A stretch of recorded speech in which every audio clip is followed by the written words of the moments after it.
subscribe. Hello hi viewers. మనం ఏంటంటే ఈరోజు విషయం వచ్చేసి మనము కొన్ని కంపెనీలో మనము స్థిరంగా వర్క్ చేస్తుంటాము. స్థిరంగా వర్క్ చేసేదానికున్న తర్వాత మనము కంపెనీ మారడం వల్ల ఈ ఎలాంటి ప్రయోజనాలు ఉంటాయి వాటిపైన మనం మాట్లాడుకుందాం. అది ఏంటి అంటే మనము కంపెనీ చేంజ్ చేయడం వల్ల మన యొక్క స్కిల్స్ అనేవి డెవలప్ అవుతుంటాయి.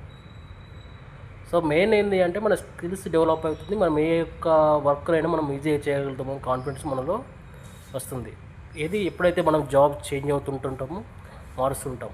ఎప్పుడు మనం చేంజ్ అవ్వకూడదు అంటే ఎప్పుడైతే మనము ఒక కంపెనీలో స్టేబిలిటీ మనకు ఉంది అంటే గ్రోత్ ఉంది, సో ఫైనాన్షియల్గా గ్రోత్ ఉంది, వర్క్ పైన గ్రోత్ ఉంది అంటే వాటిపైన మనం కంపెనీకి క్వైట్ అవ్వడం కంటే అందులో ఉండడం కూడా బెటర్. వాస్తవానికి ఏది మనకు బెటర్ ఆపర్చునిటీస్ పొందలేని కంపెనీలో మనం పదే పదే అదే శాలరీస్ వర్క్ చేస్తున్నట్టయితే ఖచ్చితంగా దాన్ని వదులుకోవాల్సిందే.